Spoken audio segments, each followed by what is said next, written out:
এটা কি বানিয়েছি বলো তো? জানি দেখে বুঝতে পারছো না তো, ভিডিওটা পুরোটা দেখো, অবশ্যই বুঝতে পারবে। এখন চলছে গরমকাল, মানে আমের সিজন, আর আজকের বানিয়েছিলাম অতি পুরনো একটা রান্না, আমের পায়েস। আর এটা আমারও খুব ফেভারিট একটা রেসিপি, আমার ঠাকুমার কাছ থেকেই শেখা। আমার ঠাকুমা এটা গরমকালে খুব ভালো বানাতেন। তো এর জন্য প্রথমেই আমি একটা আমকে ভালোভাবে ধুয়ে কেটে নিয়ে মিক্সিতে জল ছাড়াই পেস্ট করে নিয়েছিলাম। এরপর একটা বড় জায়গাতে 1 লিটার দুধকে জাল দিয়ে ভালোভাবে ফুটিয়ে নিয়েছি। আর এটা হলো গোবিন্দভোগ চাল, আমি চালটাকে ভালোভাবে ধুয়ে পরিষ্কার করে নিয়েছি।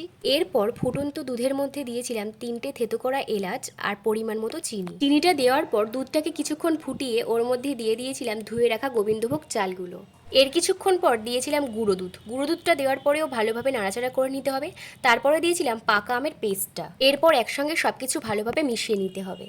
দিকে একটা ফ্রাইং প্যানে কিছুটা ঘি গরম করে ওর মধ্যে দিয়েছিলাম কাজু আর কিশমিশ। কাজু আর কিশমিশটা ভালোভাবে ভেজে নিয়ে দুধের মধ্যে 2টো তেজপাতা দিয়ে ভালোভাবে নাড়িয়ে চাড়িয়ে নিয়ে ওর মধ্যে দিয়েছিলাম ভাজা কাজু আর কিশমিশটা। এখন এই সব কিছুকে কিছুক্ষণ ধরে নাড়াচাড়া করলেই তৈরি আমাদের আমের পায়েস। দেখো কতটা সুন্দর দেখতে হয়েছিল, কালারটাও হয়েছিল সুন্দর আর খেতেও হয়েছিল বেস্ট। তোমরা একবার ট্রাই করে দেখো, অবশ্যই ভালো লাগবে।